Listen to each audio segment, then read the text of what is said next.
Ramona Tyus, Mock Research Presentation, EDU 671, Fundamentals of Educational Research, Instructor Newton Miller, March 12, 2018. Area of focus. The area of focus is children with behavior problems and how to prevent these behavior problems in early childhood, such as an infant. Children should be screened as an infant for issues as such. Screening should start at 5 days, and after 5 days of once your child is born and taken into the doctor, after this, your infant should be screened every 3 months. And after this, up until the age of 2, they should be screened twice a year. But if your child has some type of disability or some type of problem as an infant, your child should be taken to the doctor and to be screened on a monthly basis. It's depending on how severe the problem is. Population, kindergarten, first grade, second grade. This is working with kids with special needs. This is the early childhood care of, taking care and teaching and observing these children from K through second grade in special education. And these are students with all different types of behavior problems and disabilities. Variables.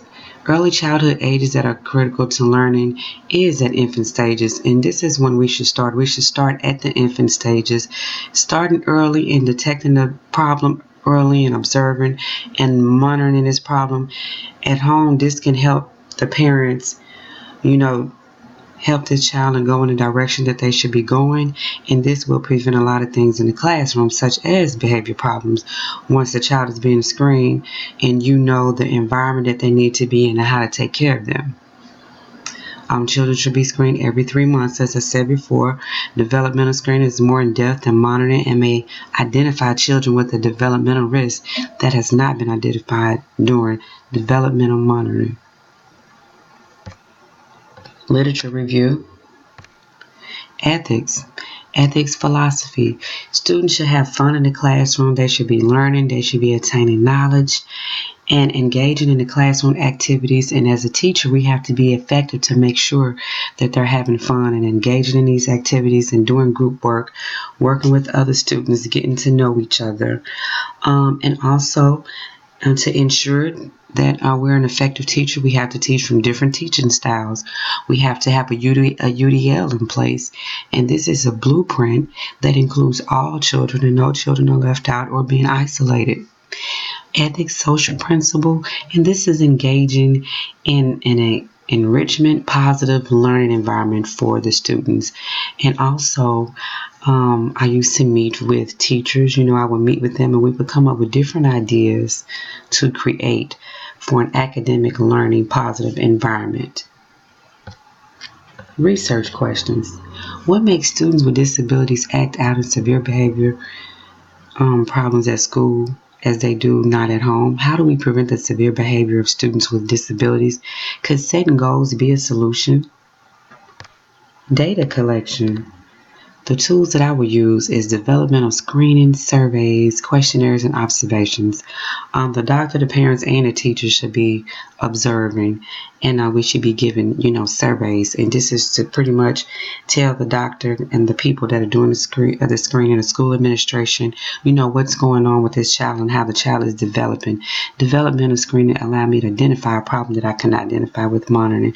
Observation and survey will allow me, the teacher, and the doctor to keep growth and track of the activity and the pattern of the child. And questionnaires for the thought to research to get a solution. Need parents and teachers' input. Intervention. The first step to intervention is defining the problem. And once we define the problem, we have to come up with a solution to the problem.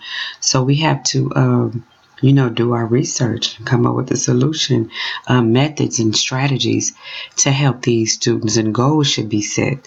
Behavior objectives should be written. This includes statements about the student and student performance and includes typical information.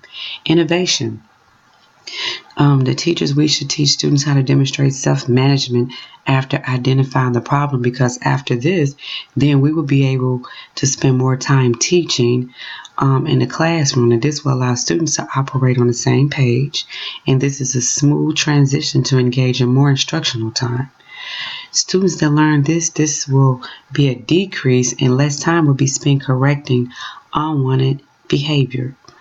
Self-monitoring, self-punishment, self-evaluation, self-reinforcement, and strategies of self will help decrease unwanted behavior.